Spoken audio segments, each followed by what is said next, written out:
C'est un chapitre terrible. Oui. Alors, nous allons lire d'abord 1 à 3. C'est pourquoi, laissant les éléments de la parole de Christ, tendons à ce qui est parfait, sans poser de nouveau le fondement du renoncement aux œuvres mortes, de la foi en Dieu, de la doctrine des baptêmes, de l'imposition des mains, de la résurrection des morts et du jugement éternel. C'est ce que nous ferons si Dieu le permet. Alors, voyons un peu ces 3 premiers versets. Le commencement de ce chapitre avertit le lecteur qu'il ne va pas être question de rappeler l'enseignement élémentaire de la doctrine chrétienne. Précédemment, le texte nous a dit qu'il y avait des choses difficiles à expliquer. Ce ne sont pas les choses élémentaires qui sont difficiles à expliquer. Mais tout de suite, le texte propose d'aller plus loin et de tendre à ce qui est parfait. Ah, ce qui est parfait, c'est ça qui est difficile à expliquer. C'est-à-dire de dépasser le stade de la connaissance de base pour s'efforcer de pénétrer les vérités les plus élevées et sans doute les plus difficiles à expliquer, et ainsi qu'à bien comprendre. Difficile à expliquer, difficile à bien comprendre. Tendre vers la perfection, c'est rechercher la connaissance profonde de toute la révélation de Dieu. On ne se rend pas compte d'une façon générale, courante. N'oubliez pas que l'ennemi est en train, là, il a une poudre spéciale, n'est-ce pas, qu'il est en train de jeter comme ça, et puis celui qui la respire, eh bien, il s'endort, et il perd sa faculté de bien discerner les choses. Méfions-nous de la poudre de l'ennemi. Alors, tendre vers la perfection, c'est donc rechercher une connaissance de toute la révélation de Dieu. La Bible est la révélation de Dieu. C'est une révélation. C'est pas un livre qui parle comme le font ceux que les hommes écrivent de leur propre chef, librement. Non, c'est un livre de Dieu. Par conséquent, il apporte la parole de Dieu, et la parole de Dieu, elle contient, elle va nous livrer la révélation de Dieu. Nous voyons ce qui était considéré comme le fondement dans l'Église primitive. C'est ce que cite le texte là, le renoncement aux œuvres mortes. Bon, ça appartient au fondement. On ne peut pas être chrétien si on ne renonce pas aux œuvres mortes. Alors là, ce n'est pas la peine de parler de conversion. Le renoncement aux œuvres mortes, la foi en Dieu, l'enseignement relatif au baptême au pluriel, c'est-à-dire au baptême d'eau et au baptême du Saint-Esprit, l'imposition des mains qui suivait le baptême d'eau dans l'Église primitive, c'était ainsi. Certaines de nos assemblées le pratiquent encore régulièrement, aussitôt après le baptême, l'imposition des mains. Et si tout était bien dans l'Église, s'il n'y avait pas de choses approximatives, formalistes, eh bien, s'il y avait une foi ardente de tous à l'imposition des mains, le baptême du Saint-Esprit serait immédiatement donné. Non, je l'ai vu ça. Et pourquoi n'impose-t-on pas les mains maintenant? C'est parce qu'on n'est pas sûr que le baptême du Saint-Esprit sera donné. Pourquoi n'est-on pas sûr qu'il sera donné? C'est parce que nous faisons des choses plus selon la forme. Nous sommes devenus des formalistes. nous faisons plus des choses selon la forme que selon la vérité, que en maniant la vérité de Dieu. La résurrection des morts, tout cela appartenait au fondement de la foi, de la doctrine, puis le jugement éternel. C'était là ce qu'on pouvait appeler, si vous voulez, le catéchisme. Ça, c'est le catéchisme. Sur ce fondement, l'épître va édifier une maison qui va prendre de la hauteur. Le fondement, c'est à la base, c'est un ras de terre. Mais sur ce fondement de la doctrine, alors là, notre épître se propose de bâtir une maison en élévation qui va prendre de la hauteur. Les chapitres suivants se proposent en effet de nous dispenser une nourriture solide, et ils vont nous faire monter jusqu'au tabernacle du ciel. La maison va prendre de la hauteur, ce ne sera pas la tour de Babel, celle-là, ce sera véritablement une ascension vers le tabernacle du ciel, où Jésus-Christ exerce son sacerdoce. Allons maintenant au verset 4 jusqu'à 8. Car il est impossible que ceux qui ont été une fois éclairés, et qui ont goûté le don céleste, qui ont eu part au Saint-Esprit, qui ont goûté la bonne parole de Dieu et les puissances du siècle à venir, et qui sont tombés, soient encore renouvelés et amenés à la repentance, parce qu'ils crucifient pour leur part le Fils de Dieu et l'exposent à l'ignominie. Lorsqu'une terre est abreuvée par la pluie qui tombe souvent sur elle, et qu'elle produit une herbe utile à ceux pour qui elle est cultivée, elle participe à la bénédiction de Dieu. Mais si elle produit des épines et des chardons, elle est réprouvée et près d'être maudite, puis on finit par y mettre le feu. On pourrait peut-être lire maintenant comment s'exprime la Bible en français courant, dans ce même passage. En effet, qu'en est-il de ceux qui retombent dans une vie mauvaise? Ils ont reçu une fois la lumière de Dieu. Ils ont goûté au don céleste et ont eu part au Saint-Esprit. Ils ont senti que la parole de Dieu est bonne. Et ils ont fait l'expérience des puissances du monde à venir. Et pourtant, ils retombent dans une vie mauvaise. Il est impossible de les amener une nouvelle fois à changer de vie, car ils clouent de nouveau le Fils de Dieu sur la croix et l'exposent publiquement aux insultes. Lorsqu'une terre absorbe la pluie qui tombe fréquemment sur elle et produit des plantes utiles à ceux pour qui elle est cultivée, Dieu la bénit. Mais si elle produit des buissons d'épines et des chardons, elle ne vaut rien. Elle sera bientôt maudite par Dieu et finira par être brûlée. C'est bon. C'est bon. C'est un avertissement solennel que nous avons là. Un avertissement qui évoque une issue terrifiante pour ceux qui ne persistent pas dans la foi. Il y a des gens qui croient encore, nous le disions l'autre soir ou hier soir, je ne sais pas, qui persistent à professer la doctrine que nous avons appelée de l'éternelle sécurité. C'est-à-dire, quand on a cru, là, il faudrait définir, enfin, pour eux, des gens ont cru, bon, ils sont entrés dans l'église, ils sont là, et puis, même s'ils retournent, comme dit notre Bible en français courant, à une vie mauvaise, ben ça fait rien, ils seront quand même sauvés. Ils seront sauvés comme à travers le feu, mais ils sont sauvés. Ce n'est pas du tout ce que dit ce texte. Et ce que dit ce texte est corroboré par d'autres passages de la Bible.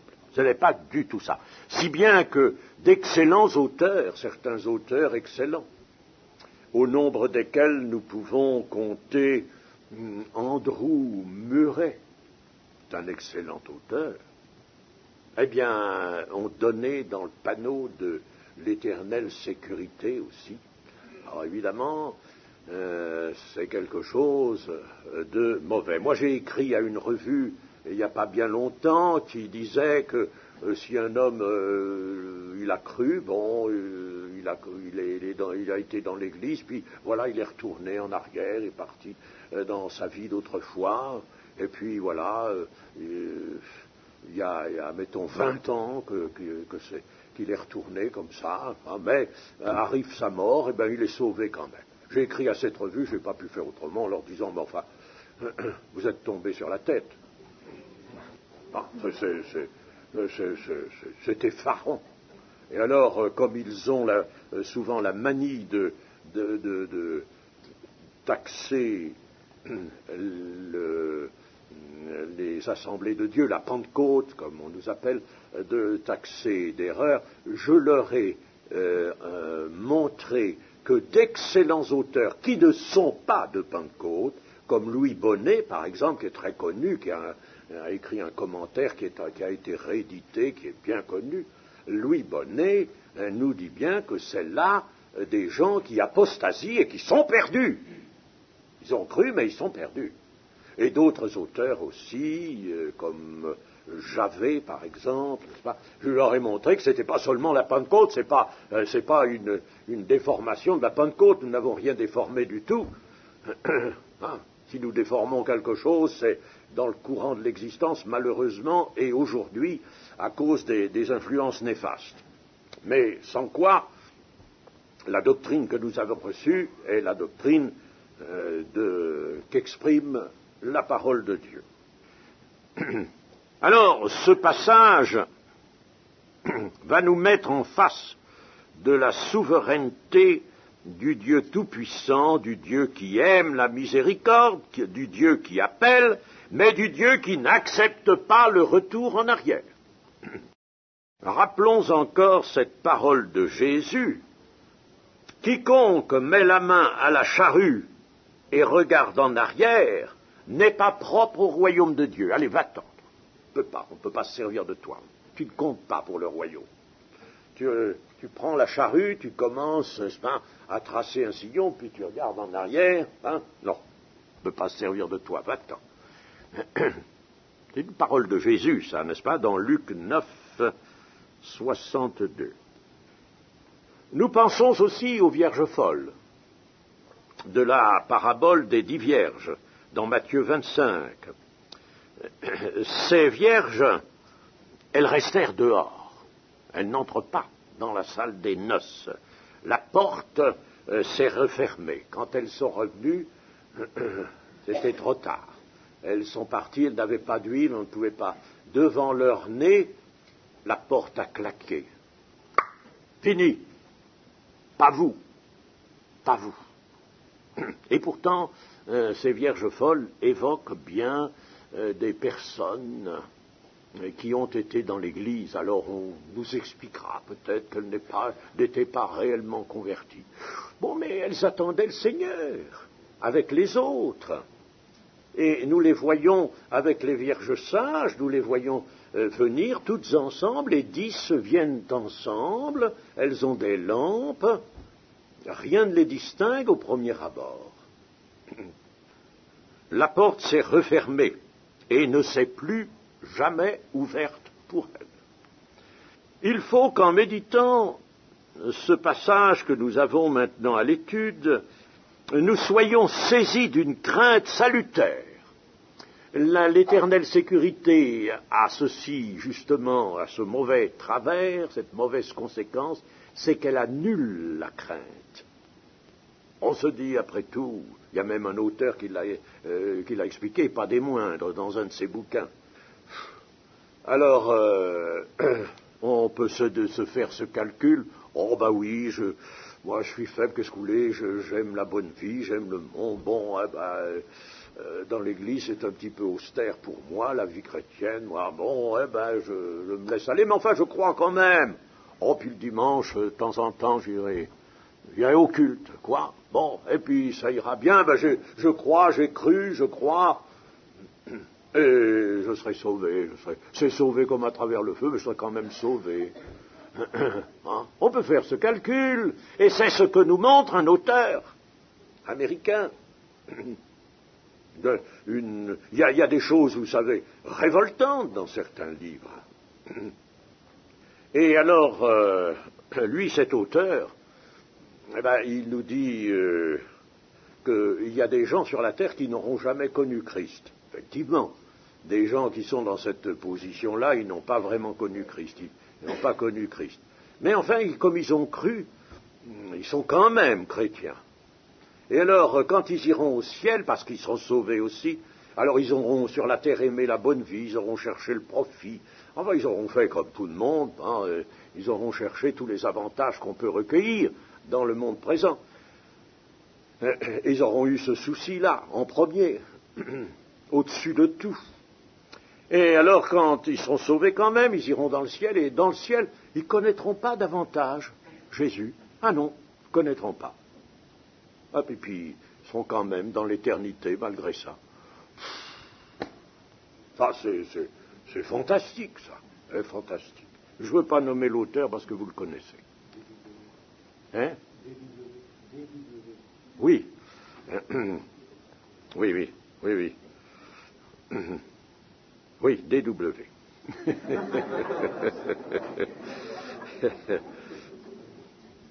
Mais il faut que nous soyons saisis d'une crainte salutaire. L'entrée dans la voie du salut et dans l'Église conserve le plus grand sérieux.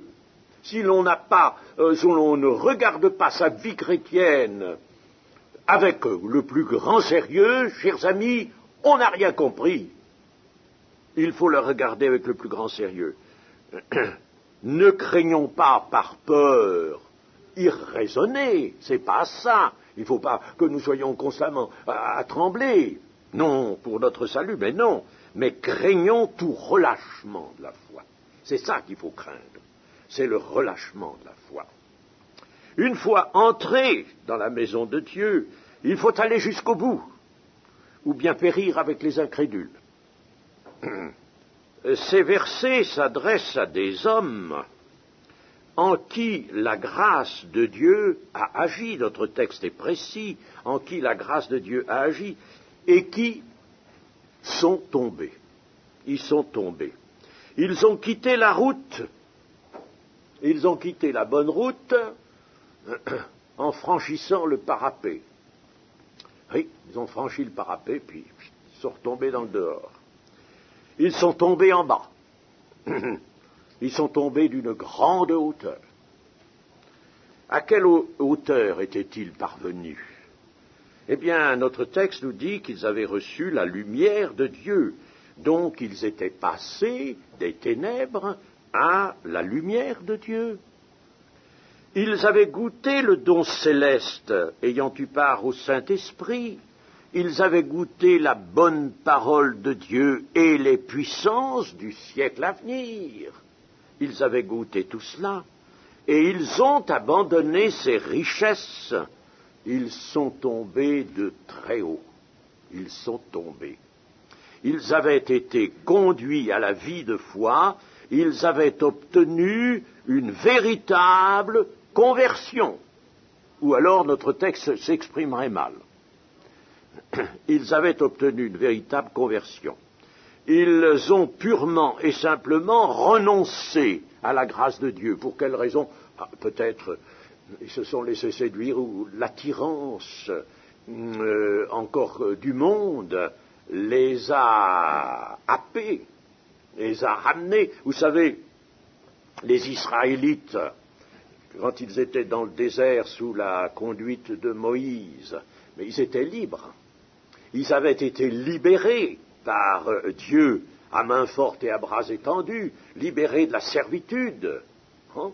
Et ils étaient un peuple libre, conduit par Dieu, porté par Dieu. C'était magnifique.